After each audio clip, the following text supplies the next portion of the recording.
In this episode, we're going to talk about escalation. So when we left off, we had Vietnam divided in two. Now, I'm not going to go into the details of everything that happened over the next few years, but basically, it was a shit show. So many communist troops stayed in the south, hiding out in this elaborate underground tunnel network known as the Cu Chi tunnels. They would use these positions to launch terror attacks on the south, move supplies and communications, and they even had full hospitals, kitchens, living quarters. I mean, I've been there. It is insane. It's a full house and city, essentially, underground. These troops came to be known as the Viet Cong. At the same time, though, the northern troops invaded Laos to build the Ho Chi Minh Trail, which they would also use to smuggle weapons and supplies to their comrades in the south. Now, according to the United States National Security Agency's official history of the war, the Ho Chi Minh Trail system was, quote, one of the greatest achievements of military engineering of the 20th century. The trail was able to effectively supply troops fighting in the south, a military feat that was unparalleled given that it was the site of the single most intense bombing campaign in history, with bombs dropping on average every 7 minutes. Pretty astonishing. So you kind of get an understanding of what was going on in the south at this time. And meanwhile, President Ngo Dinh Diem was in the unfortunate position of having to lead a new state that was essentially swarming with enemies and bombs.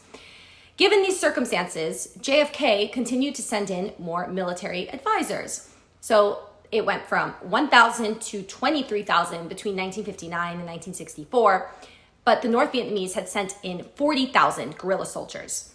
This starts the pattern of continued escalation. Depending on who you ask, Diem was either a super corrupt, power-hungry dictator or a strong leader who brought stability to the young country when it was most needed. Either way, he was assassinated in a coup. Now, before you jump to conclusions, yes, it was pretty sketchy, but all the evidence points to the fact that JFK was not directly involved. A few months later, JFK too was assassinated, unrelated, and his vice president, Lyndon B. Johnson, inherited the mess in Vietnam. Now, from his perspective, the South is our ally. Their government is in shambles, and they're outnumbered by enemy soldiers. And if we stop helping them, Vietnam is definitely 100% going to fall to the communists. Okay, so you might be wondering, why did we care so much about Vietnam falling to the communists? The main reason for this was something called the Domino Theory. This was a generally held assumption that basically if Vietnam fell, so too would the rest of the countries in Asia, toppling each other over one by one like dominoes. Remember, we were in the middle of the Cold War, so this would actually be pretty bad for Western democracy. However, in hindsight, this theory was problematic because it assumed A, that Vietnam was a puppet of China. It wasn't. And B, that it had global ambitions. It didn't. No president wanted to be the one who lost Vietnam, but at the same time, they feared that attacking the North would bring us into a war with China, and obviously no president wanted to be the one who started World War III either. So the military would keep saying, we just need a few more troops, just send us some more and then we can win.